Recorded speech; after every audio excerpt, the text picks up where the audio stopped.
members searching, singlemuslim.com proudly sponsors Single Muslim Live.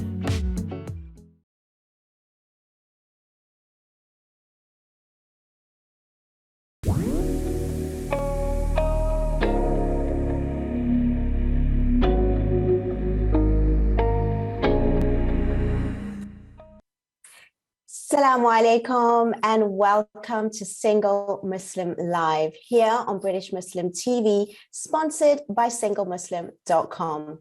I am Fahima Mohammed, your host, your certified relationship and couples coach, and I'm really happy and excited to be having all of you joining us here tonight from wherever you're watching around the world, as well as streaming from all the different platforms, whether it is Facebook or Twitter or live on Sky Channel 752. A very, very warm welcome from all of us here on British Muslim TV.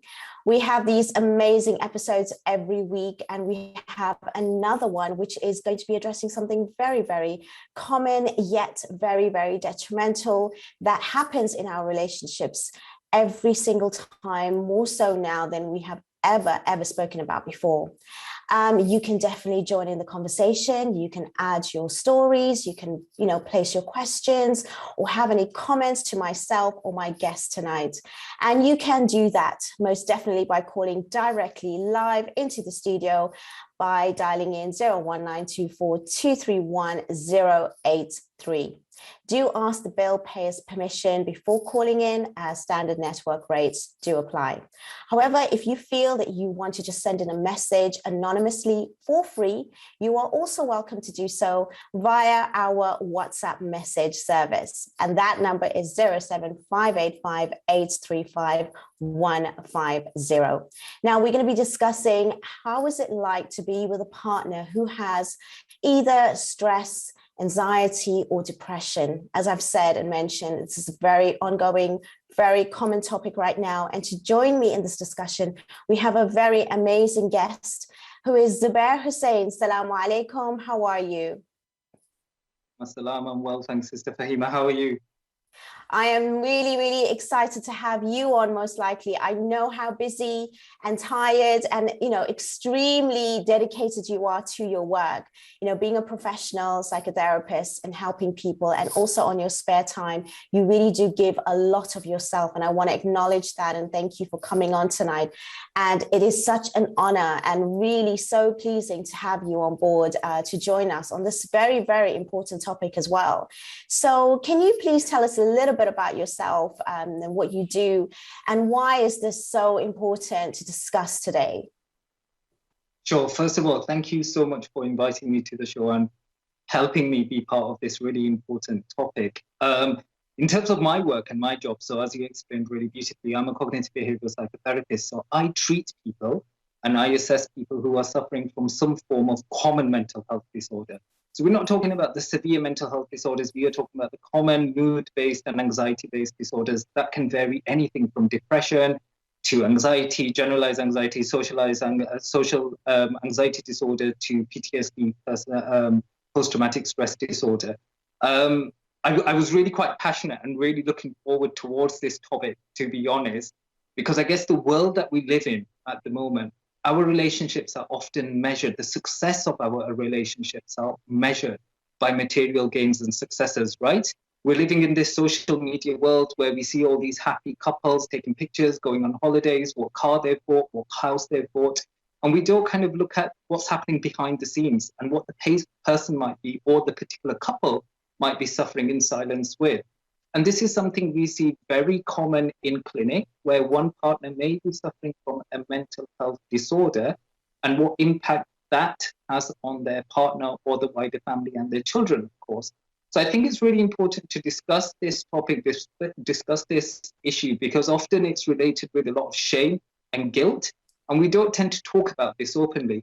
And if you really think about it, mental health does not discriminate, right? It does not discriminate in terms of gender, culture, religion. It can impact anyone. In fact, the statistics at the moment are 1 in 4 can suffer from a mental health disorder.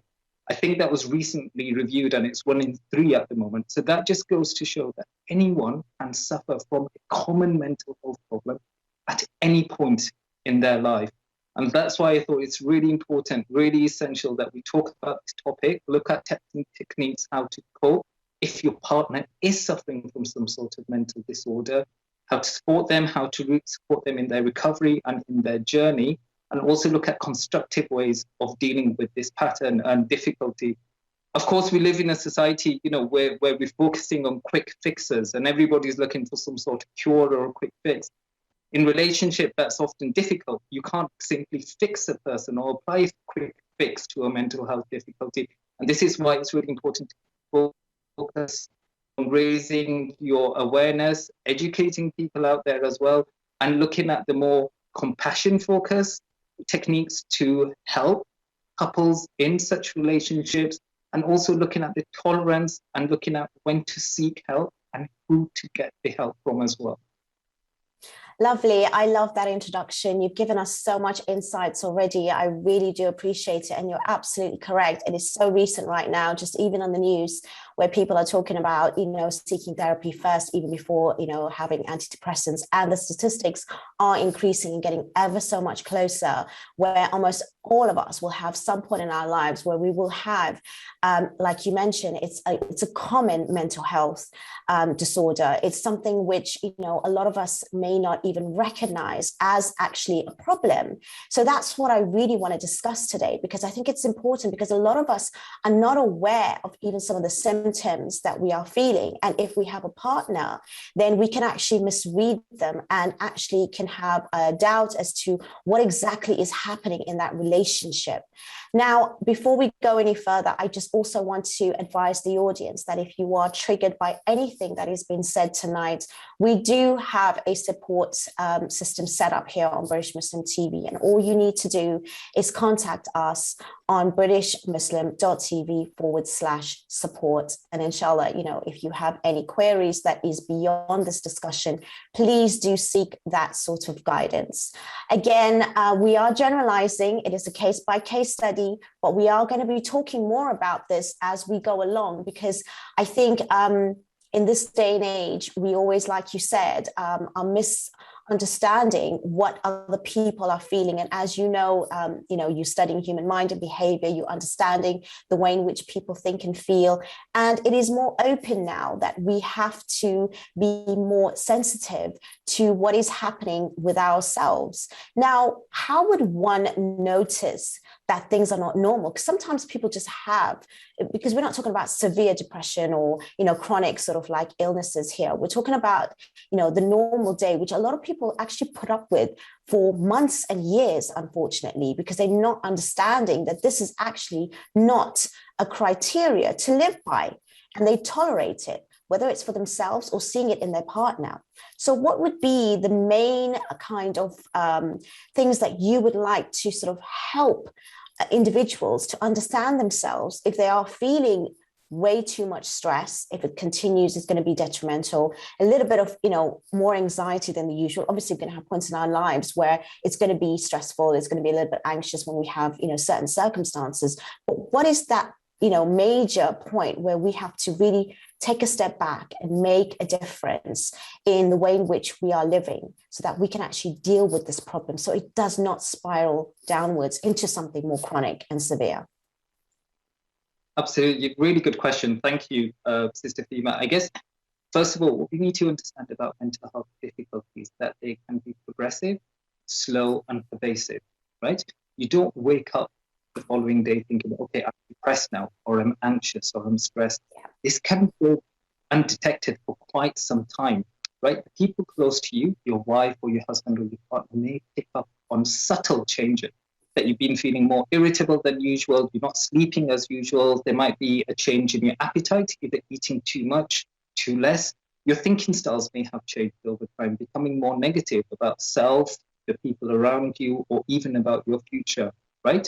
So often this is not a sudden overnight change. It's often slow, progressive, and pervasive. The problem with that, of course, is over time, as a person is developing in their mental health disorder, we can sometimes think of this as a normal change in a person, that it's okay, this is, my unconditional love for them. I will accept them in every single condition, in every single way. and we accept these behaviors as normal, and we tend to normalize these.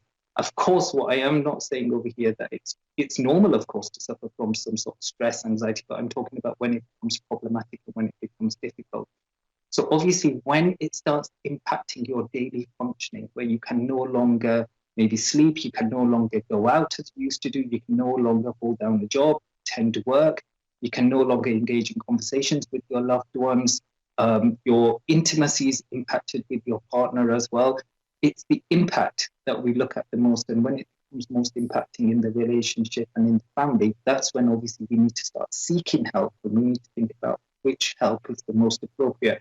And this is where I really stress seeking evidence-based treatment. And there's a lot of alternative treatments available at the moment for mental health, but we need to look at decent evidence-based treatments to help that person recover from their mental health difficulty. So often what may happen, unfortunately, let's take depression, for example. So in depression, we're not sleeping well, we're not eating well, we become very lethargic, fatigued. We might not be engaging with our wife or husband as we used to do in the past, right? Intimacy in the bedroom may be really impacted as well. So we're not sleeping together as much as we used to. And often the other partner can construe that as rejection, of course, that they're feeling quite rejected now, that the partner's not very much interested in them, and they're feeling really upset and rejected by this. And that can cause further difficulties in the relationship, of course, as well. Ironically, the person's probably not rejecting them. They probably need them more than they did ever. However, that's not being communicated. So communication is absolute key when understanding the person's need, their difficulty, and their mental health problems as well. And this is where couples need to come together and talk openly, without that shame, without that guilt, about what is going on for them and what are the symptoms they are experiencing. And a large part of this is educating each other. Some people may not even understand why they're changing, why they're going through these difficulties, and we need to understand the trigger. That is so interesting, Zabair, and we are going to come back to that, especially because we're heading on to a break right now.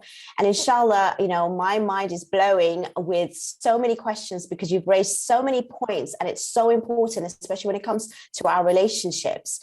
We don't need to deal with this individually. So inshallah, when we come back from the break, we'll be asking Zabair some more questions, and he'll be hopefully enlightening us with a lot more tips and strategies. And you stay exactly where you are. And inshallah, we will be back with a very, very short break and speak soon. Take care. Salam.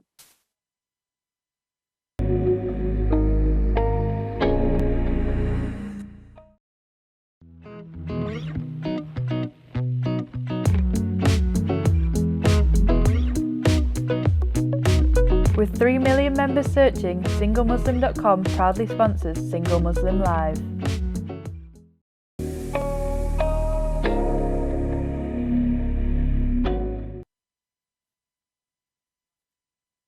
Assalamu alaikum and welcome back to Single Muslim Live here on British Muslim TV, sponsored by SingleMuslim.com.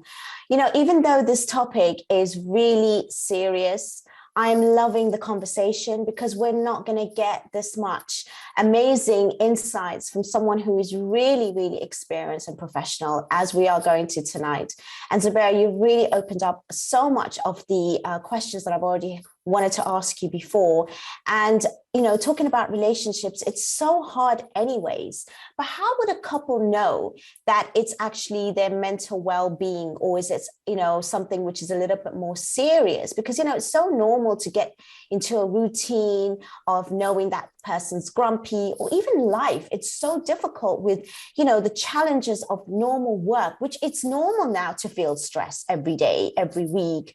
You know, it's normal now to feel, because, you know, even at the beginning of the show, you mentioned you're tired. And obviously, even as children, when we're tired, we're cranky. We are, you know, unable to express ourselves in the best way. And usually when we're at home, that's when it all comes out. So how do you differentiate that your relationship is being affected by something which can be described as stress or anxiousness or even depression, compared to you just going through normal life and saying, well, this is just how it is? Because I think there is a line, and sometimes it can be a very fine line. So how would a couple understand that actually this, as much as we say, okay, I don't want to use the word normal, but it's more about this is not the way it should continue. And there should be some sort of change and transformation. Like, what are the strategies that a couple can use so that even with the daily stress, it's going to differentiate them and they're not going to head down that road where it's so ever increasing right now, with so much of us trying to escape this world where we're going to touch upon that, as we know, with the statistics being so, closely. What's your thoughts on that? Because I'm really struggling to try and find that sort of, that differentiation. I'm really pleased and glad you mentioned that it's more and more common to be stressed, right? We've got more challenges, we've got more triggers, there's bigger financial burdens now. The world has changed. Even if you look at the world after the pandemic, people have lost their jobs. Children are not going to school as they used to. Medical services have changed. There's much more stress and there's much more triggers in our life. It can impact our mood, anxieties, and of course impact the quality of relationships as well. Before I answer your question, I guess there's something we need to think about is when two people come together in a relationship, we need to think about where they are in their life at that point in time. So often in our life, as a society and culture, we're led to believe, that we should have a relationship on a 50-50 proposition. What I mean by that is that a person may not come into the relationship whole. They may say to their partner that you complete me, okay? So I was lacking something, you're going to complete me, you're going to give me that comfort, you're going to give me that peace, you're going to give me that love, which will complete me. And that's a complete fallacy, and that can cause problems in the long run. We need to come into the relationship as a whole, not as a half, waiting for somebody to complete us. Because what can happen if we are constantly waiting for somebody to fix my stress, fix my problems, fix my difficulties, and make me a whole person in that marriage or relationship, right? We're using our partners as a crutch. And that can cause problems such as compassion fatigue. The other partner may start getting a bit tired, a bit fatigued of constantly supporting the other partner.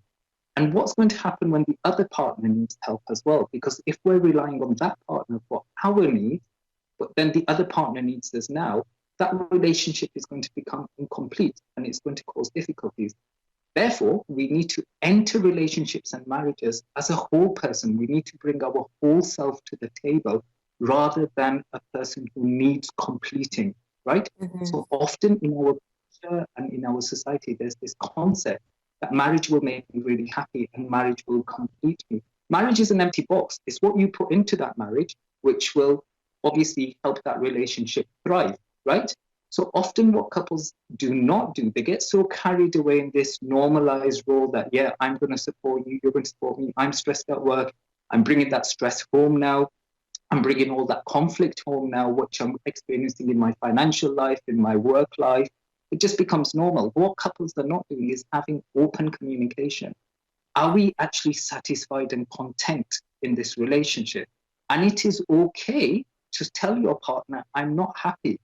You have a responsibility to communicate that to a partner, right? Because otherwise you're going to move away from each other and all you both need to do is come together and communicate that. That's not a reflection on what the partner's doing or a deficit in them. This is actually identifying something we need to work on. So when we're at school, for example, right, when we submit some sort of assignment, an essay, and we may get a really bad mark back, but that mark will tell us something, okay, we need to work on this together. We don't change our schools, we don't change our teachers, we stick at it. We complete our degree, we complete it.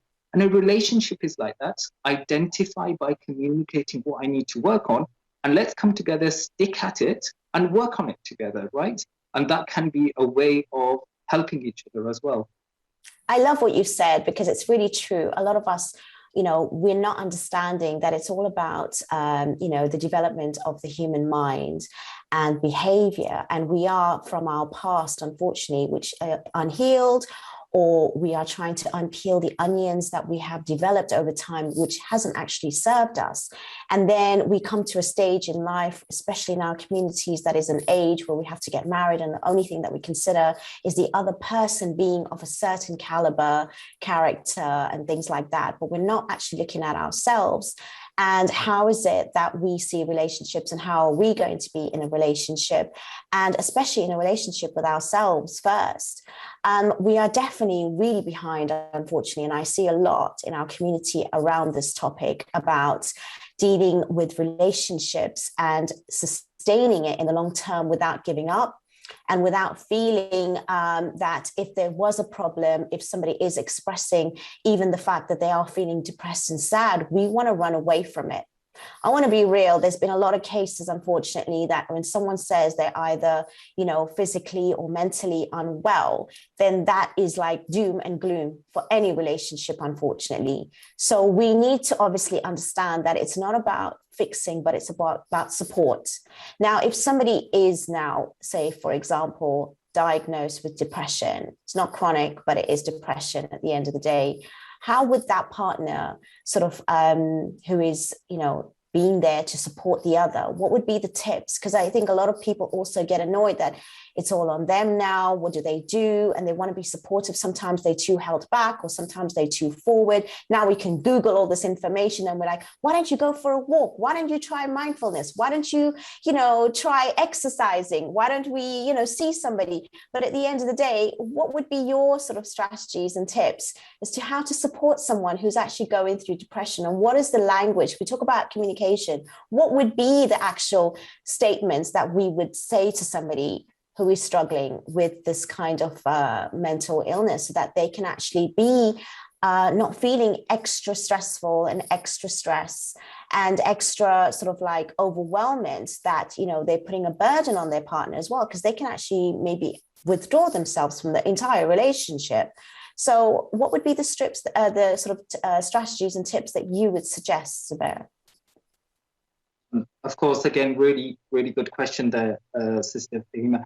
I guess essentially we need to think about that life is not an emotional problem to be fixed.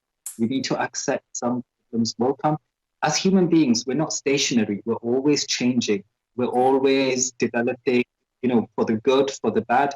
First of all, we need to accept this, that the person I'm marrying may change later on. And that's okay. We're allowed to change. We're allowed to be slightly different in ourselves. And of course, life circumstances can change that as well. For example, let's take a really simple example. Your wife may suffer from postnatal depression. Extremely common, right? Again, does not discriminate anybody whatsoever. And in postnatal depression, there's changes in your chemical hormones in your brain, in your body. There's changes physically, psychologically, physiology changes as well. And of course, that's going to impact your mood, the way you relate to your partner, and you may not be up to doing the things that you previously did. Does that mean I reject my wife now? Does that mean I end my marriage now because difficulty is occurring? Or does that mean we communicate together and work together and understand what problem is happening? So as human beings, what can be happening sometimes, and I see this so much in relationship, one partner can become overly helpful, which is very noble, which is great, which is fantastic, right? As human beings, as social beings, we're kind of engineered to help each other. And we feel a great sense of achievement and great sense of love when we do that for other people. Unfortunately, that can have an unintended consequence where we're creating dependency.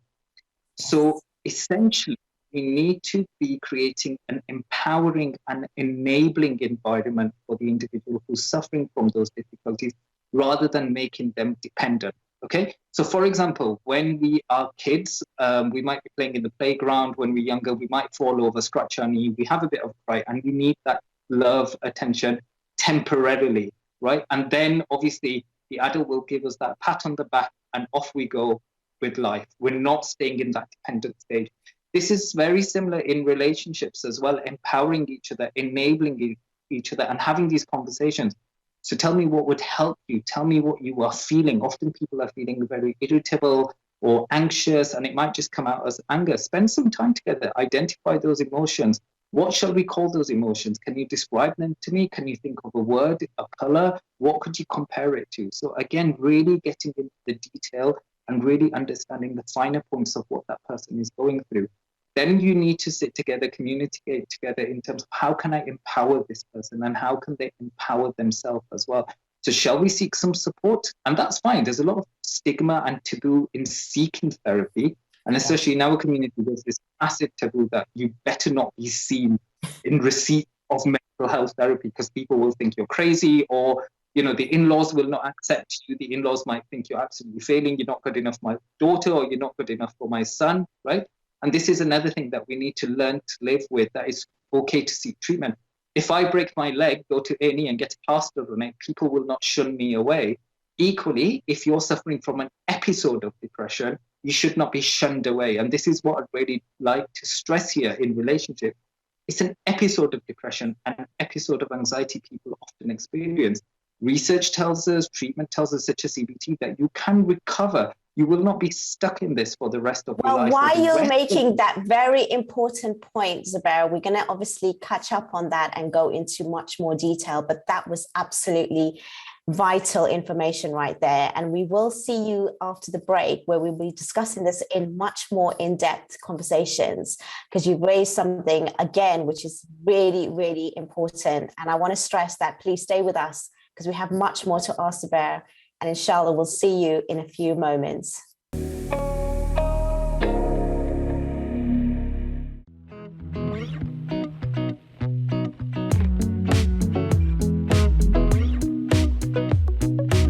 With 3 million members searching, SingleMuslim.com proudly sponsors Single Muslim Live.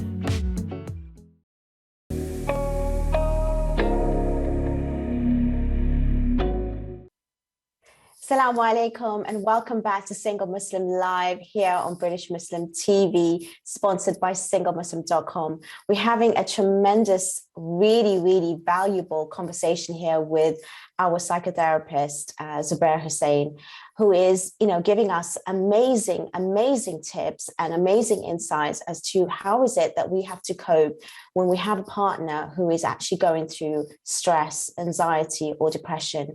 Before the break, you were discussing how, we have relationships where we actually feel the need to support the other person.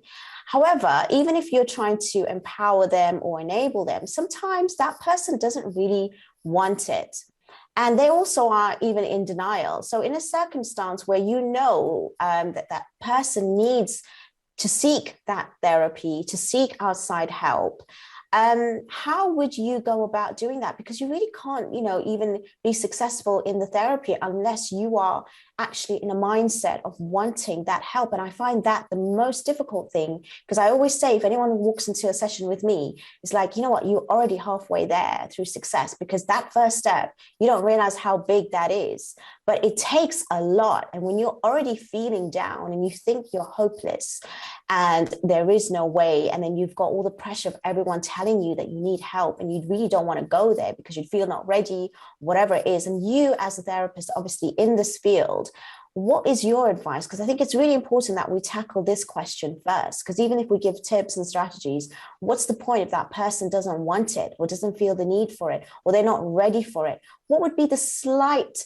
sort of movements and gestures or, things that, their partner can encourage them to make them feel that little bit empowered? Because as much as we, get all this information and we want to empower them, they're not going to receive it unless they're open to it. Yeah, absolutely. That's a really important part.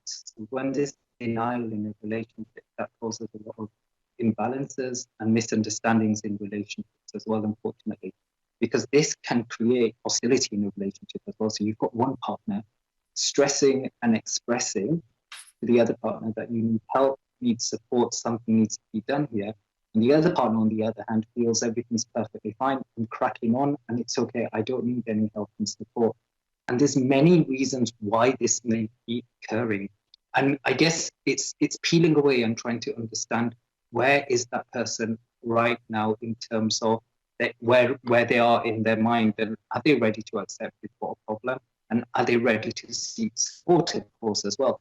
And there's many factors which influence this. So if we think about it, often masculinity can have a massive role to play in this. So traditionally, with masculinity, it's often frowned upon and seen as negative to accept any emotional difficulties or emotional problems. So we shy away from that. We've seen it as a form of shame or a sign of weakness, right? So often the person will not accept there is a difficulty or a problem because it's obviously impacting their masculinity or their sense of self and their masculinity as well. The other problem is why a person may stay in denial as well, because they're not ready to accept there are problems going on in the relationship. This comes back to the concept of perfectionism. We live in a world at the moment where everything needs to be perfect. You know, our TVs need to be perfect. The car we're driving needs to be perfect. The job we're in would need to be perfect, if not better. And we're always striving for perfection and betterness. And this is where it becomes problematic. So, for example, when somebody's suffering from anxiety, let's just say your partner's suffering from anxiety, they may become really avoidant. And that's part of the symptoms, that we become very avoidant. We might not do the things we normally do. So we might not go to weddings, functions. We might not even pray in congregation in the mosque. That doesn't mean I'm losing my faith. That doesn't mean I'm not interested in the family. It's because of those own inner anxieties. And again, it's having these really sensitive conversations about what's the function behind the denial. We often see it for surface level, that this person's denying this problem and not engaging with me. We need to think, what's the function behind that? So, for example, when somebody comes to therapy and is not ready to receive help, I won't just write them off. Okay, fine, you're not ready, off you go, then suffer away. We work on that. We motivational interviewing. We try to explore what's even the function behind the denial, what's going on for them. And we try to work on some comparisons. So what I mean by that, let's say, for example, I ask that person, so where do you see yourself in 5 years' time or 10 years' time? If you continue with these same thought patterns or these behaviors, what do you think will happen in 5 years' time or 10 years' time? And usually that really starts a person. That's amazing, Zabair. Once they're in your office, sorry to disrupt you there, but that's amazing once they're in your office. How do you get those steps to get to your office? So yeah, absolutely. That's a challenge, right? Because they've never met me before. To expect. Unfortunately, there's this massive taboo and stigma that if you're coming to see a mental health professional, you probably end up on some sort of psychiatric ward. That's not the case. Long gone are those days where people are institutionalized. Often it starts off with a really gentle conversation and a gentle conversation, gentle chat about what that person has been experiencing, what difficulties they've been having. Just building that rapport, building that trust, really helping them open up. But essentially, it's not me imposing my diagnosis or beliefs or ideas on them. It's them allowing me to enter their internal world and tell me what's going on for them so they understand themselves better, not I'm imposing my kind of views on them. They need to help them understand themselves better and recognize some of the symptoms. And sometimes it's as simple as psychoeducation. So what we may do is simply show them facts, figures, symptoms, and be like, oh yeah, I can really relate to that. Actually, I have been feeling like this recently. I have been experiencing this recently. And then it starts making much more sense and we start breaking those barriers then. I guess also a lot of people might just turn to coaching then to psychotherapists because they probably feel that they're not going to end up in a psychiatric ward, and it is slightly different. I know the whole area is, very, much up for debate as well. But at the end of the day, there is definitely help out there, and there is definitely a way of, overcoming this in a sense that you can get better with your habits. We're not trying to say that there's a definite cure or it's not going to come back or you can't live with it. Now, even if you're living with it, do you think it actually make or break a relationship? And what would be those kinds of things that can actually break it?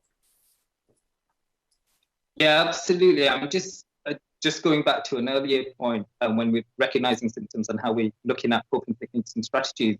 I think in relationships, we spend a lot of time checking in with each other in terms of our finances. So you might do a lot of budgeting. You might be thinking about moving house. So you're exploring different areas together, different properties, different mortgages. You might be thinking about your children. Which schools will they go to? And we're doing a lot of research on that. So we're focusing on a very practical, materialistic, financial level. What families and relationships need to start introducing is emotional check-ins with each other. This can be at the end of the week or at the end of every month, where you are in terms of your mental health or your psychology or just your basic feelings and emotions. Learning to check in with each other. If this becomes normal and regular, this will often prevent a lot of the psychological problems from progressing and becoming worse over time, because there's regular check-ins and regular awareness and regular symptom spotting as well. We don't tend to do I love that We're you've said really that, strict. because it is actually an actual strategy. But I've just got a message right now saying, just managed to catch your show. Mashallah, amazing subject. Thank you so much, Zabair, for being here tonight with us. And it says, what can a wife do to facilitate a space for her husband to take the first step of understanding there is a problem? I mean, we kind of, addressed that slightly, but maybe go into a bit more depth. Absolutely. This is a really common question. And the irony is, I often see people coming in clinic who are more worried about their partner who's suffering rather than themselves. And that's a really good question from a sister there. How can she facilitate that support? Again, it's having these conversations, non-judgmental conversations, gaining some sort of understanding, and also looking at your partner's past. So when they had similar things in their past, how did they react? How did they cope? Is this a normal pattern? Is this a normal cycle of behavior repeating itself over and over again? Or is this something you are looking to break this cycle?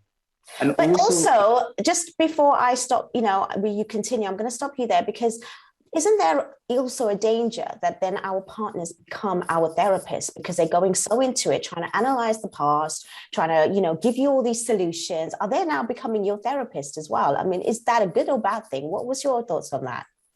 I mean, or isn't that the pressure even of someone who is dealing with a partner who's got depression, that now it's like, oh no, I'm becoming your therapist, and there's, takes away the romantic spark even eventually.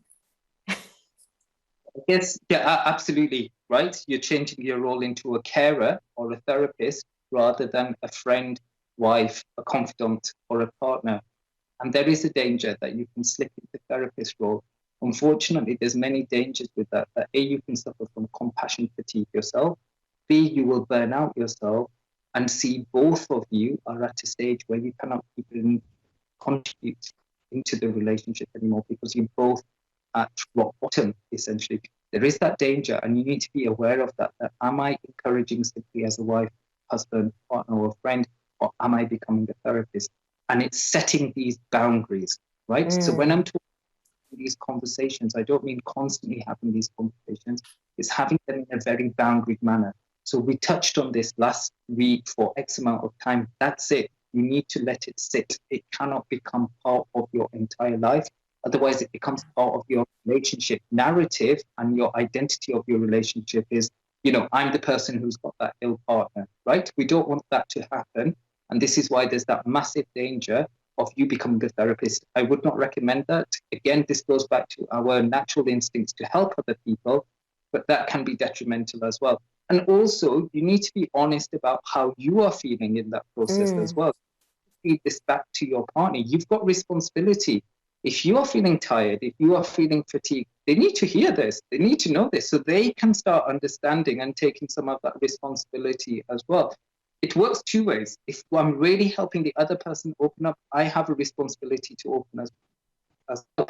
And this is what happens in effective psychotherapy, that we need to communicate. We're going to go into that even more in depth, because again, I don't want to start a conversation that we have to cut you off, because you're heading into another direction right now, which is, again, so important for all of us to take heed. But we're going to do that after the break, and we're going to be asking you for some more strategies and tips and more in-depth conversation. And thank you again so much for tuning in.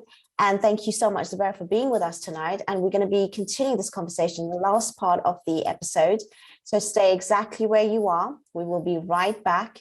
And again, if you have any questions or comments, I will be reading them out after the break. We'll see you shortly. Assalamu alaikum.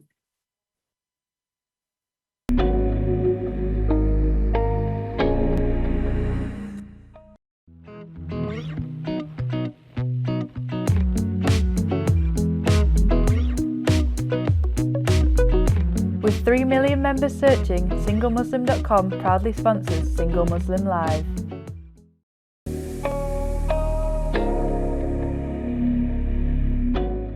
Assalamu alaikum, and welcome back to the final part of Single Muslim Live tonight here on British Muslim TV, sponsored by SingleMuslim.com. I cannot believe how quick this conversation has gone so far.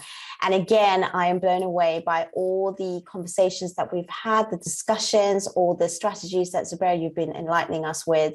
I want to find out from you when it comes to the different gender expression and internalizing how they cope with these kinds of emotions. Is there a difference? I mean, we are created similar, but we obviously have a different biology to a certain extent, a different way of, expression, even psychologically, seeing things, hearing things, and behaving. So what could be the differences that we have to be aware of in our relationship, a man for a woman for a man? So what is that we need to be aware of, and so that we can actually help each other in a better way, so that our relationships do become stronger, even in these quite challenging times?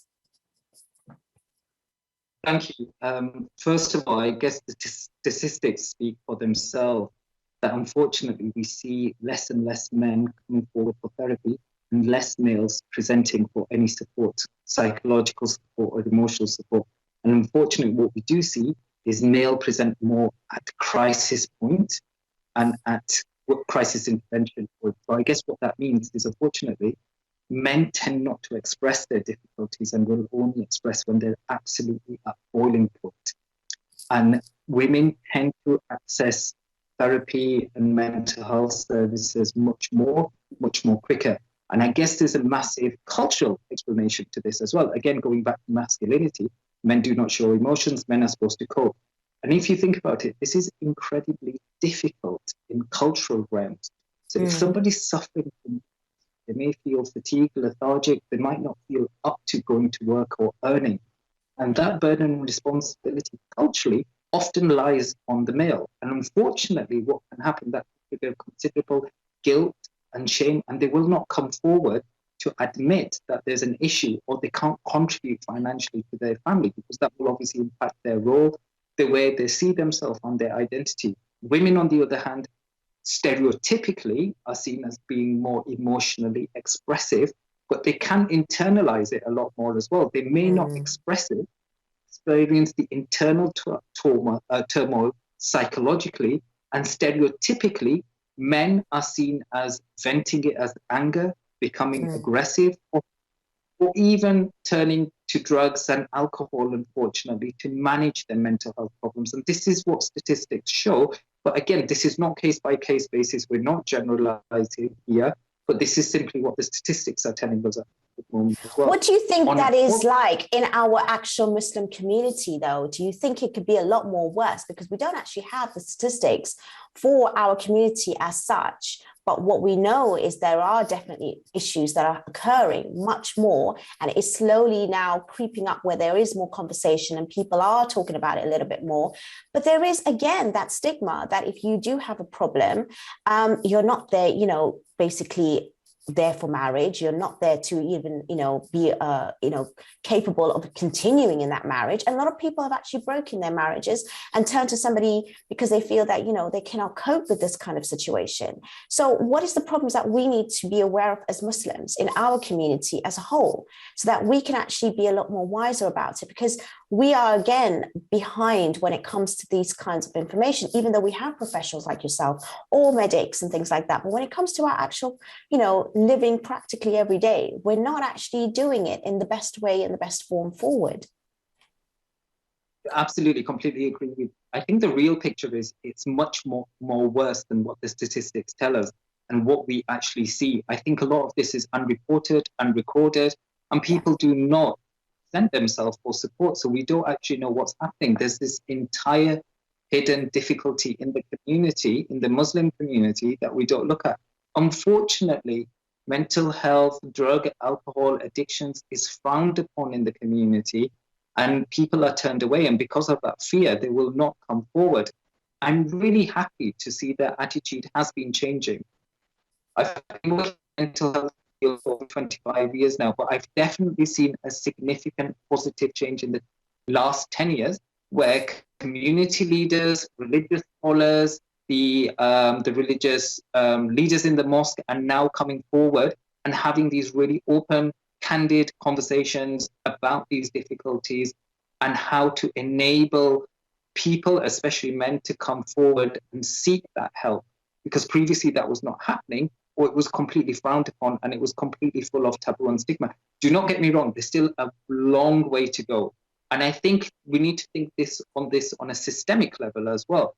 because often in some families and in some cultures, it's okay and acceptable for the man to be violent, for the man to be aggressive and hostile. It's okay for the woman to suffer in silence and be vulnerable. So you need to look at the wider family system and the cultural system of how people express their feelings and why they express their feelings as well. So we're not just looking at the surface level, we're looking at how this has been created and how it's become so normal as well. And this is what's been happening over and over for many years and many cultures, unfortunately, but there is starting to be a break here. And equally, if you think about, thinking about the topic that we're discussing, relationships and marriages, even when a relationship is being formed, it's often questioned. So how much does the male earn? What can he offer our daughter? There's so much demands, responsibilities. Can he be a good man? What is a good man? Is a good man somebody who can just bring in the money or take somebody on a holiday? Or can he offer that emotional support as well, right? And also there's so much pressure. We need to have a wedding dress, which is X amount of money. We need to have a function which may cost X amount of money. In this day and age, that's not something to celebrate. That's something to be actually concerned about. The debt, the stress and financial difficulties that couple will go through together will cause so much damage in their relationship that momentarily celebration, which has cost thousands of pounds, will catch up and bite you afterwards. And these are some of these holistic factors we do not look at. And I think this is why it's really important that we go back to our traditional values, our Islamic values. And even if we look at the Ahlul Bayt alayhi salam, with Imam Ali alayhi salam and the relationship between Fatima alayhi salam, the simplicity, the compassion, the love, the tolerance, the equality and the understanding, we do not have that anymore in our relationship in this day and age, unfortunately. I definitely agree with you there. I mean, at the end of the day, we, especially as Muslims, we try to practice, we have to live our religion, but unfortunately, it is very much further away from the truth of that way of being. And as you mentioned, as much as you say that, I've heard that many times on the show as well, where, we add the stress and the pressure upon ourselves. But to be honest, it will take another maybe generation or two to change that mindset, because we still have the pressure from our parents or just general traditional cultures that is even more, withstanding than even faith nowadays. They'll worry more about a person to conform to a traditional sort of way of being, more so than saying what is the obligation of practicing and reading your salah, for example, because this is how the unfortunate circumstances that we are facing, especially amongst our Muslim communities. And whether or not we like to hear this, that is the truth. So we have to also be accountable for our own stresses to a certain extent, as much as it is a chemical imbalance. And there's a lot of things that we can actually not repair, but at the same time, we do not help ourselves. And I think in our community, we are certainly put under the pressure and under the microscope. And when it comes to relationships in the wrong direction and the angle, well, actually, what you've said is really, really important. And I hope people are listening very, very deeply, because in order to have that real success, fulfillment, and happiness, it isn't the material stuff at all. And when you're looking for a partner, it's not like take them for a psychological analysis, but it's the character. It's about having that emotional intelligence. It's about understanding values and beliefs that they are actually going to practice and stand by you with support in good and especially challenging times. So again, Zabair, it's been an absolute pleasure to have you tonight. I told you I could speak to you for another couple of hours, but unfortunately we have come to the end of the show, so sadly, really, but you have given us so much food for thought. And I don't want to take away those last few moments for you to share with us just some final thoughts on this topic before we do end the show. Sure, thank you, absolutely. I guess some final thoughts are making adjustments and adaptations for each other in a relationship, supporting each other, helping each other, empowering each other, and helping each other grow. Growth occurs when difficulties occur. We cannot have growth without the difficulties. And we need to accept nobody escapes life unscathed. We will all face difficulties of such nature. Being able to normalize them in a relationship, being able to accept them, work on them and overcome them together. That's where true relationship occurs. and the growth occurs as well. And it's really important, as Sister Fahima mentioned as well, that the tolerance, the compassion, the kindness needs to be reintroduced, basic human values, and we can help each other to grow. And it's also having these open conversations with each other and normalizing these problems in relationship rather than treating them as something as a taboo or a stigma. We are not born to live up to the expectations of other people. We need to think about what's making us feel content, happy, and focusing on the quality of the relationship and our quality of life as well.